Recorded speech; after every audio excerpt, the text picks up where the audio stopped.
الرحیم السلام علیکم ناظرین، قصے کا آغاز قاہرہ سے ہوتا ہے۔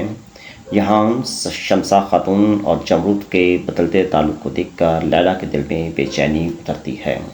لیلا کی سرگوشی پر شمسا مسکرا کر اسے سمجھاتی ہے کہ حسد نہ کیا کریں۔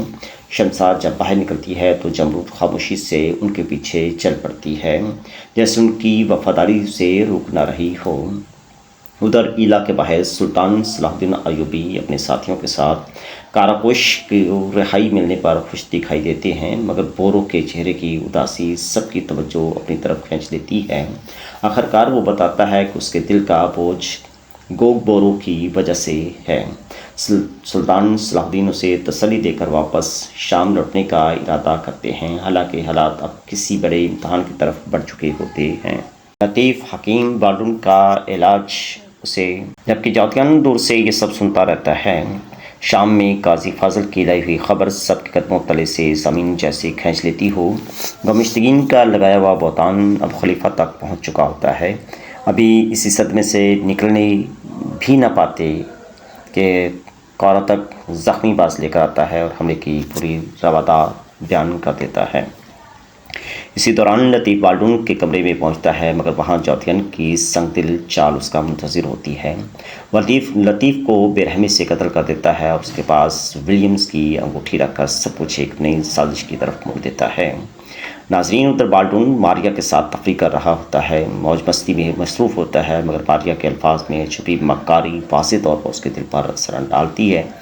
شام میں دوبارہ ووٹنگ ہوتی ہے، مگر نتیجہ برابر رہتا ہے۔ اسی لمحے دروازہ کھلتا ہے اور گوگ بورو داخل ہوتا ہے۔ اسے دیکھ کر بورو کی آنکھیں حیرت سے پھیل جاتی ہیں۔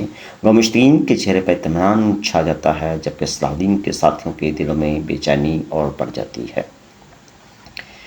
ناظرین، پھر وہ لمحہ آتا ہے جس نے تاریخ کا رخ بدل دیا۔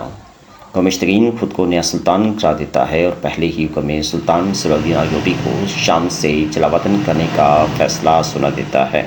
سلطان صلاح الدین کی آنکھوں میں ضبط، غصہ اور ٹھہراؤ سب ایک ساتھ نظر آتے ہیں۔ قدس میں بالڈون کی تاج پوشی جاری ہے، کمزور ہاتھوں میں تلوار تھامنا اس کے لیے مشکل ہے، مگر ماریا ہر لمحہ اسے اپنا سر میں جکڑے رکھنے کی کوشش کرتی رہتی ہے۔ سبیلا پوری ہمت سے اعلان کرتی ہے کہ بے گناہوں کو سزا دے کر بادشاہت کی بنیاد نہ رکھی جائے، مگر اس کی آواز ماحول میں کمزور پڑ جاتی ہے۔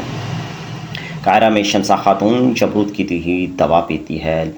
لیلا کو جمرود کا ہر وقت قریب رہنا ناگوار گزرتا ہے، مگر شمسا اسے محبت سے سمجھاتی ہے کہ جمرود بھی اس کی طرح یتیم ہے، اس کا خیال رکھنا ضروری ہے۔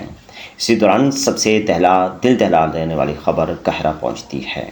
جی ہاں، لطیف کی شہادت۔ خلیل کی زبان سے نکلا یہ جملہ صلاح الدین کو جیسے پتھر کا بنا دیتا ہے۔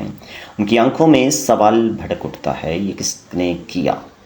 شام میں قائموس اور گمشتگین سونا چھپانے کی کوشش میں مصروف ہوتے ہیں، مگر عمر ملا کی اچانک آمد انہیں ہکا بکا کر دیتی ہے۔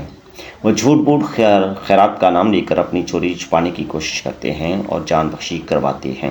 آخرکار سلطان صلاح الدین صبر کا دامن چھوڑ دیتے ہیں۔ وہ سخت لہجے میں حکم دیتے ہیں کہ قدس کے نئے بادشاہ کے نام ایک پیغام فوراً بھیجا جائے۔ لطیف حکیم کے قتل کی آزادانہ اور مکمل تفتیش کی جائے۔ وہ حالات ایک جیسے راستے پر جا رہے ہیں، جہاں ہر قدم جنگ، سیاست، وفاداری اور غداری کا امتحان ہے۔ ان تمام بھنوروں کے بیچ ایک ہی روشن چراغ ہے، اور وہ ہے سلطان صلاح الدین ایوبی۔ ناظرین، آئندہ قسط میں ہم دیکھیں گے کہ آگے سلطان صلاح الدین ایوبی کون سا فیصلہ کرتے ہیں۔